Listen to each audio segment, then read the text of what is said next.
రాయన్ movie ఎలా ఉందండి? చాలా బాగుందండి. ధనుష్ గారి యాక్టింగ్ పరంగా, డైరెక్షన్ పరంగా ఆయన యాక్టింగ్ చేశాడు, డైరెక్షన్ చేశాడు, డైలాగ్స్ రాశాడు. నిజంగా ఈ మూడు తల మీద ఎందుకు పెట్టుకున్నాడో నాకు అర్థం కాలేదు. అంటే ఇదంతా నేను సినిమా చూడక ముందు అలా అనుకున్నా, వచ్చి చూసిన తర్వాత అర్థమైంది నిజం కూడా ఈయన కూడా డైరెక్షన్ చేయగలడు అని నాకైతే అర్థమైంది. అదరగొట్టేశాడు. స్క్రీన్ ప్లే కూడా చాలా బాగా, అంటే ఆల్రెడీ ఏదో 10 సినిమాలు డైరెక్షన్ చేసి ఉన్న లాగా అనిపించింది. చాలా బాగుంది. కెప్టెన్ మిల్లర్ లో మనం సందీప్ కిషన్ చూసాం కదా, సో అదే అనుబంధం తోటి ఇక్కడ కూడా కనిపించాడు అనొచ్చా? అదే అంటే ఈ సినిమాకి నేను అనుకున్నా ఏమని, ఎందుకు హీరో కదా ఇంకో హీరో పక్కన అదే చేస్తున్నాడు తమ్ముడుగా ఎందుకు చేస్తున్నాడో అనుకున్నా, కానీ చూసాక అర్థమైంది ఆ క్యారెక్టర్ కి అంత డెప్త్ ఉంది.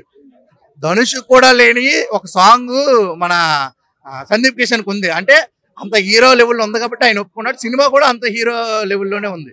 సినిమా మొత్తం డీ గ్లామరస్ గానే నడిచింది కదా, సో డీ గ్లామరస్ రోల్స్ లో హీరోయిన్స్ ని కూడా చూపించారు. మన ఈ తెలుగు వారి అందరికీ కూడా గ్లామరస్ గా కనిపించాలి హీరోయిన్స్. సో ఇందులో డీ గ్లామరస్ అనేది ఎలా అనిపించింది? యాక్చువల్ గా దీంట్లో ఒక హీరో హీరోయిన్ ని చూడలేదు ఎవరు. ఒక కుటుంబానికి ప్రాబ్లం వస్తే ఏం జరుగుద్ది అనేదే చూశారు అందరూ. ఆ ప్రాబ్లం కరెక్ట్ గా చూపించాడు. ప్రాబ్లం వస్తే ఏం చేయాలో చూపించాడు. ఒకవేళ ఆ ప్రాబ్లం రాకుండా ఉండాలి అని మనల్ని తెలుసుకునేలా కూడా చూపించాడు ఈ సినిమాలో.